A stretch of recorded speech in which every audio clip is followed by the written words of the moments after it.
Hi everybody, Max here from Life to the Max. I'm at my local wrecking yard trying to find some parts for some vehicles of ours at a fraction. It's a half off Wednesday, plus I get military free admission and they give a discount. Anyhow, they have these nice newer ones. They used to have old wheelbarrows and these are pretty good. I just saw a guy rolling an entire engine over to purchase. So here's my little tool bag. Yeah, it's big and huge. I'll go through it someday and show you what I got in here. But this is just a quick tip. And I'll pass on a couple other quick tips on what to do in a junkyard, but one of them is don't pull the cart behind you, but drive it with it in front of you like this guy, because when I drag it behind me, I lost parts that bounced off and fell down. I didn't realize it and I had to go all the way back. But when this thing bounces around like it is, when you're going down the dirt and you're pulling it, it's easier to pull because it's like pulling a trailer rather than pushing a trailer. But if you do that, stuff's going to bounce off. You're not going to realize it. And then you got to go back and retrace your steps. Oh, there's the part that I pulled. It's on the dirt. Luckily, it didn't get crushed by some big rig like that going around crushing it. So always push and don't pull. All right, here's tip number 2. Bring some Ziploc baggies. And that is for tip number 3. When you go, pull a bunch of extra fuses. So you have a great assortment. This one's for this car, but these are pretty generic for around that era. And there's little smaller ones in some of the newer cars. I always suggest you have a couple of each in your supplies, in your vehicle. I would suggest every vehicle have a whole bunch of spares, because that way you can quickly replace the fuse and you don't have to remember, okay, now I need to go back and restock the one that I just used because I only had one spare for this. And how am I going to remember that? Oh, it's too busy. Let's just get on the road and kids are screaming. Let's just go. Instead, you've guys got a whole bunch of spares. And then when you're getting a little low, the next time you're at this salvage yard, you salvage a bunch more. And I've had them say, yeah, don't even worry about that. They don't even charge me. So instead of buying a multi-pack at a hardware store or at a auto store, I don't have to buy those. I just have a whole bunch of spares that will work. See that little horseshoe-shaped piece? That little metal piece gets melted out and burned. That's what a fuse does, is it's the weak link in the electrical system. So if something accidentally spikes or shorts out, this burns up and stops electricity from flowing through. It breaks the circuit, so that therefore not too much electricity goes through and fries the component you're trying to save, like the radio or some other component that you don't want fried out. And then you can find the problem, fix it, replace the fuse, and you're back in action. That's your safety there. These happen to be for a Hyundai, which I have an old beater, and it just keeps on going. I keep fixing it and it keeps going and saves us a ton of money. And actually gets good mileage. If I tune it up and everything, it still gets around 30 miles a gallon, which is better than any other car we have in our little home fleet. So 2, bring Ziploc baggies so that you can store all the extra nuts and bolts and the screws and things like that that came out of the donor vehicle. And tip number 4 is to take a video clip of exactly how everything went and where you took it off from, so you know exactly which bolt, nut, screw goes to which replacement part when you go to take the other one apart. Tip number 5 is to do it all at once. Don't put it off and then try to come back and remember. As my brother says, a dull pencil remembers better than a sharp mind. And you must do it while it's fresh in your mind. If you take time and forget, it's like coming back and starting. It takes, I think I just read a book called Eat a Frog or something like that, Eat the Frog. And it talks about how important it is to do it while it's fresh in your mind. You're 4 times more efficient if you just do it quick while it's fresh, rather than having to come back and retrain your brain as to what was this, how was it, where was I, and get spun up again. So keep your momentum going, finish the project while it's fresh in your mind. Don't leave it and be normal and then come back to it. In fact, that's another thing to add to normal. Normal is people who do most of a project, get stuck in the middle, and don't force themselves to keep going and finish the job, and they put it off, and then when they finally get around to it, they can't remember the details of the job, and it takes 4 times longer, and it's almost like starting all over again. So tip number 6 on this one is sometimes you might need to look under a dark shady spot like this, or you're under a vehicle pulling a starter or something. And sometimes when you're on a hot, bright, sunny day like it is today, in fact, I need to lower this so that I have full coverage, because I don't like sunburns.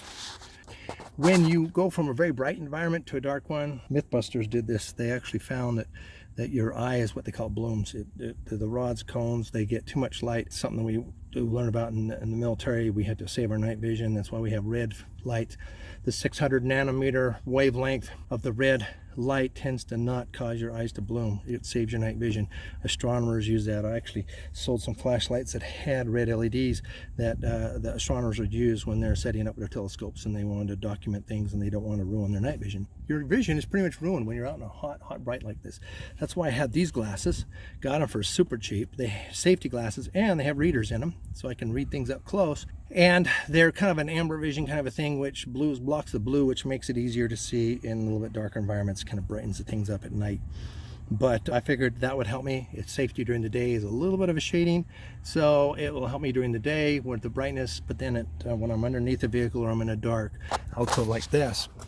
It might light up because my phone aperture might open up and make it brighter, but normally it's pretty dark when your eyes are not adjusted to it. So when you have to look underneath or something, get a headlight. Bring a headlight as part of your toolkit, because working underneath vehicles and you need hands-free. So find a good headlight that you can use at your little fanny pack for hiking and stuff like that, for camping, and then use that for your tool bag, or get a separate one that's dedicated to your tool bag.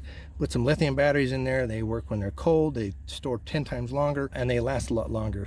And that way you have some, and I put a few spares in there just as well, you know. That way you have a good source of light. When you're working under a vehicle in the shade, when it's really bright out and your eyes haven't adjusted, you've got that extra light to be able to see by. Tip number 7 or 8, somewhere around there. Sometimes you have to kneel down to get something out of a footwell, say the passenger compartment, kind of like I'm trying to get this little purse holder out and install it in one of my rigs. But in doing so, sometimes you have to kneel down. And I have these heavy-duty pants, and they're not too bad, but if you bring a pair of knee pads, then it's not an issue. There are some work pants that actually have built-in knee pads. I will show you how to get a super cheap pair of BDUs, the old Army woodland camouflage from the 80s, 90s, and early 2000s that I used to wear plenty of, and how you can modify them with a little pocket that you can put in some old foam from an old sleeping mat for practically nothing, and you can be set up with a built-in pair of knee pads for hunting and for paintballing, mechanical work, whatever.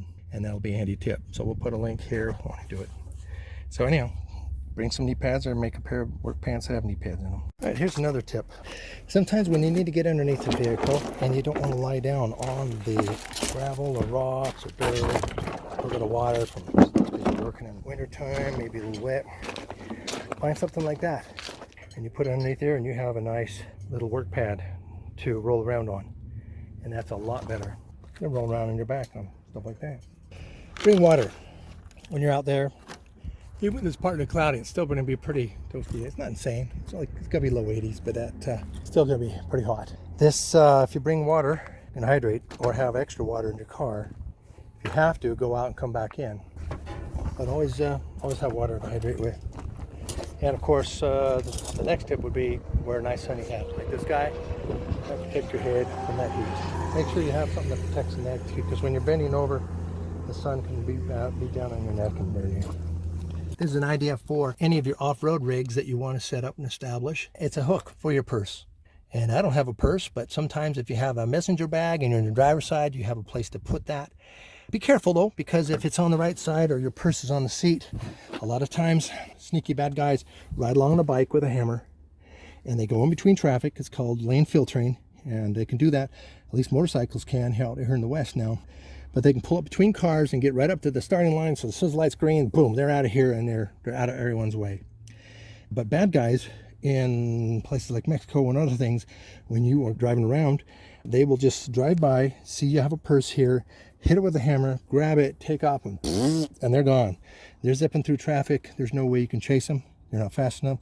Your car's trapped in traffic, and you lose your purse, all your documents, all your money, your family pictures, your phone, your everything, and maybe even your concealed carry if you're not extra careful. So be careful about that. But in some cases though, it might be kind of handy if you're in an off-road rig, as long as you don't leave it out in the open where people can see. I want to unscrew that and take it with me and maybe install that in my rig so that my wife has a place to hang her purse when she's in the car, and that way it doesn't flop around or slip around, tip over, and all the contents fall out on the floor and then she steps on them. So I'm going to grab that.